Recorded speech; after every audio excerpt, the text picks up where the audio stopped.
Good morning. Steve Probst here with 4C Conference. We're spilling the tea with 4C. Our guest today, Jared Metcalf for Montrose. Good morning, everyone. Jared, you gave a presentation today talking about the history of Appendix K. Could you give us a little background there? Yeah. So Appendix K has been written to control the use of the optical gas imaging camera. This came about, we've been using OGI. We'll just call it OGI now, so everybody knows, optical gas imaging camera, OGI.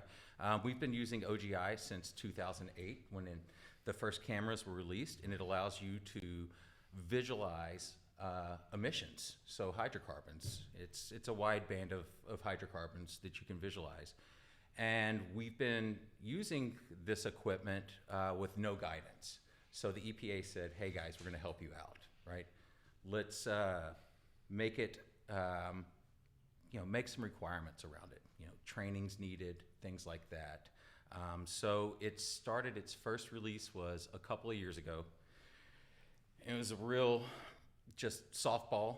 Here it is. We want some comments back. So everybody in industry gave some feedback, and then they released the second version at the end of last year for comments again. And they did some great improvements on it. And so now we're waiting for the final, which I think will happen Q3. It's my best guess. Don't really know. Is this the version that got a few 100,000 comments? Yeah. And I don't know if how it's going to end up. I mean, it did get better in the second version. One of the main holdups, initially they had all the training that was required to be an OGI tech listed as surveys, number of surveys done, and there was no real clarity on what that meant. Right? Yeah, whether you did one component or 12,000. Yeah. There was no real marker there, and they came back, and so now all of the training is listed out as in hours that are required. And it's better, but the biggest hang up with it is the requirement to dwell, which means hold the camera and look at a component for a certain amount of time, and it's component based. When in reality, the way you use an OGI camera, it doesn't matter if you have 100 components or one. You're looking for movement inside of still pipe, right? It's not moving, so you're looking for the movement. So it doesn't matter if there's 1, 20, 5, whatever. And this dwell time issue seems like a regulatory trapdoor to hell. Yes, it is. And that's what all the comments were about. Because the way it's listed now, what I could have a technician do in 1 day is now going to take him 2 days for no good reason. And the record keeping is a nightmare, because how many were in that view? How long did you dwell? And in reality, if you look at an image, you see it. You see it or you don't. Yeah, it's to continue to stare at it. You're probably going to be daydreaming anyway, right? Exactly. They're going to be there for a minute longer than they should be, staring at components when they already know whether there's a leak or not. Yes. So. And how does colorization affect that? If the OGI technology develops and they apply the machine learning, so what they're doing is looking for changing pixels, they colorize those changing pixels, and so now all of a sudden you have colorization. So it could even tell you there's a leak, right? Right. And it's out there right now. Yeah. It's just... So to continue to look at it for a bunch extended time... It's just unnecessary. It's a waste of time. Yes. It's a waste of time and money. It increases the cost. But it's a wonderful trapdoor for them, because now they can question whether you were looking for long enough.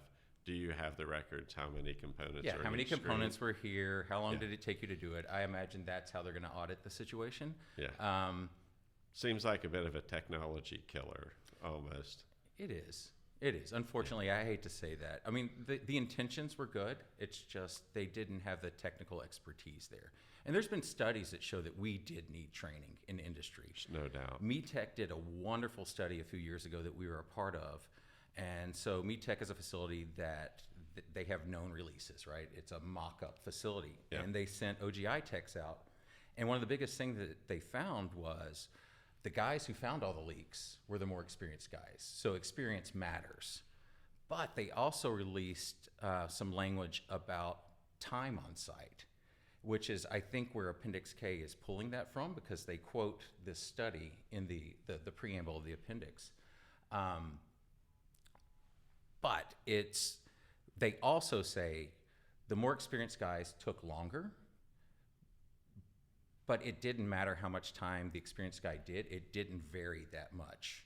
Correct. In what they found. They were finding it anyway. Now, the inexperienced people found half as amount of leaks, and time did matter. But I don't think time was driving it. It's just, if you're trained and you spend longer time assessing the situation. Yeah. So And the prescribed time just is unnecessary. And even in that study, they said, we recommend, if you're going to prescribe a dwell time, it be based on experience, which they did not do in Appendix K, which is unfortunate. And it is a legitimate issue. We used to do monitoring for a lot of platforms, offshore platforms. Right. Those companies eventually just bought their own cameras, one camera per platform, Yeah. which is not uncommon now. But in the old days, we would monitor a whole bunch of platforms with OGI. So I did a little experiment myself. We had a fellow that had been doing thermography work since the camera was invented. Yeah. And we had a second person that just got level 1 thermography trained. Yeah. So we sent them out to the same place. Each of them looked for leaks independently, and the person who had a tremendous amount of experience found 3 times as many leaks. That's right. We as see the person that got thermography training last week. it's experience matters. It does. There's no question. Yeah, But there's some legitimacy to what they're doing. It's just the difficult question of how do you encapsulate that in a regulation without killing the technology? Right. Which it hasn't done yet, because with the EPA allowing, right now Appendix K is just going to be applicable to natural gas processing facilities. And most of the natural gas processing facilities have an existing LDAR program, but they're required to use sniffers. And that takes a long time, it's expensive, so they've eliminated the need to use those. So even though it's taking me twice the amount of time with the camera, it's still a lot less with fewer people at these facilities inspecting them. So it's a win. Yes. It is. But yeah, I just wish they hadn't done the dwell times on a per component basis. Yeah. There's some. Occasionally, they take a technology that was there historically, when a brand new technology that works in a completely different way. Obviously, optical gas imaging is using light, and Yeah. the other is Infrared. using Yeah. pulling a vapor in. But the regulators have the difficult task of dealing with what the NGOs want, which is more and better, and what industry wants, which is let's just reduce the emissions. Let's find as much emissions as we can, as fast as we can, and reduce them as much as we can. It's just there's a lack of experience there with a lot of the regulators. And that's something that we try to do. I know you do as well. We like to talk to regulators and give our feedback on what's coming out and share our experiences, and hope that they take that and make meaningful regulations. It just doesn't always happen. Yeah, it's difficult to capture some of those, the idea of that you want to find as many leaks as possible, but if you make the regulation to where the person has to have, I think, what is the number now? 1,400 hours? I think so. I think we're right there. I think that's it, to be a senior level tech. Yeah. And everybody out there listening, start creating your senior level techs now while you can. That's my Before the regulation. Yeah, before the regulation hits, because they get grandfathered in. Yes, that is it. Yes. That is it. So that's your tip of the day. That is my tip of the day. Tip of the day. Start making camera operators now. Right? Yes. And what's the official language in the regulation? A senior level has to have. I had it written down.